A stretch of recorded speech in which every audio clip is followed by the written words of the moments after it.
if you're driving behind somebody that's going extremely slow, like say 20 miles an hour, do you ever feel like you want to pull over so the car behind you can see that they're in front of you and you're not the one that's causing a traffic backup? I don't get that excited about hospitals. Hospitals, nah. But Clan's hospital? Good job, Clan.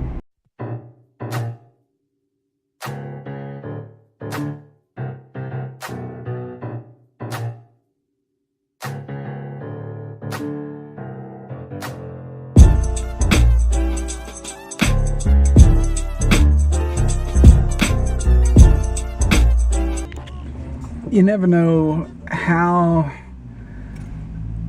much a nice word means to someone until you're in need of a nice word.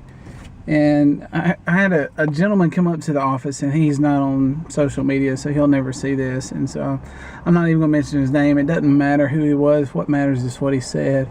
He just came up and he said, hey, I just want to come encourage you.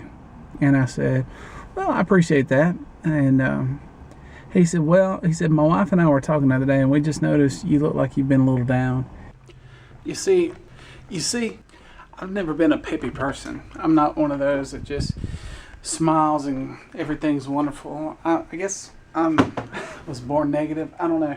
I'm not a negative person, but I just, as a youth minister, a lot of time, well, I guess anybody, you hide what's truly going on in you because you don't want anybody else to see you're vulnerable. And I realize that I'm not bulletproof. I've known that for years. But week to week working with teenagers, I don't want them to be afraid of getting older. I don't want them to see stress and all that stuff. So we have a good time. But when this gentleman, he said he and his wife had been watching, they said they just looked at me and said, it looks like you're just kind of stressed, bummed out. And I haven't outwardly express that. I try to just be a typical guy and deal with it, but I guess for the past several months I've been struggling some, and I went to bed last night probably in one of the lower places I've been, and don't get me wrong, there's nothing, I'm not contemplating anything other than thinking about life, but last night when I went to bed, I've been a little sick. Jessica said, hey, I'll sleep in the spare bedroom so you can stretch out and all. And I was laying there in bed, and before I was going to sleep, I was like, everything I do, I fail at. And I don't know why that just came out. And I was just like, I can't do anything without it being just a complete failure. And I sat there and talked myself into believing that everything that I've been doing for the past couple of years has been a failure. The number of students you reach on a weekly basis, if that's not high, you failed. The number of salvations, you failed. Financially, if you're not got a big cushion, you failed. And so I just laid there last night thinking about everything I did, and I was like, I just failed at everything. Assistant soccer coach, which means I'm just a ball boy. But the guy that's kind of in charge of everything is like, hey, we really need some more referees. And I'm like, I failed because I really don't want to do refereeing. I don't want to take that time, and I'm selfish, but I want some time. So, and there's a lot going on here at church too. So, but a kind word. And when he came in, he said, I just wanted to just thank you for all that you do and let you know we're excited. And he said, a couple of months ago, me and you were walking across the parking lot saying, you better get ready for some change. And I looked at him, I said, yes, sir. He said, change is coming. And I told him, I said, someone had asked me the other day, was I afraid of change? And I said, no, I'm not afraid of change unless it means you're fired. Then I'm not a fan of change. And he just kind of laughed. He said, change is coming, Kenny. So with that, that's the end of the negative. The rest of it, it's going to be upbeat. It's going to be an awesome weekend. Each week we get to come in here and worship. And for those of you that don't go to church, don't really get the whole religious thing, I understand. There are things that probably you're involved with that I don't get. But this is a very special place to me personally, to our family here at West End. It's just something about this place. and we're looking forward to every Sunday getting to come in here and worshiping. But more so, not just what happens in this room. The most important thing is what we do when we leave this room, how it changes us, how it affects us, hopefully for the better. So now I'm going to spend some time talking to God. Just listen to what I said just a couple minutes ago in this video, or a minute in this video. I don't know how long it was. Please don't misunderstand me. My life is wonderful. There are just times where you feel like you're not doing the best.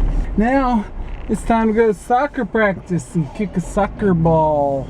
That's what you do at soccer. I learned that much in soccer. Saturday morning. Last game of the season. It's been a good season. I've enjoyed it. And the boys enjoyed it. We had a good practice yesterday. And then we went to the hood of neighbor. But today, after soccer, we're going shopping for Operation Christmas Child. So the regular season's over.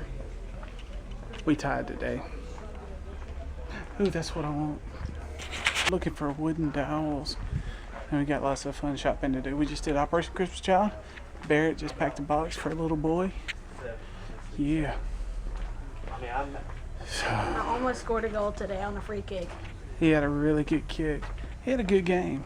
Just when he got to go up front, there wasn't anybody that could pass him the ball. So, but it's all right. We had a good season. Oh, clean, Jessica. Look at that. Well, get busy. No clean sheets and stuff.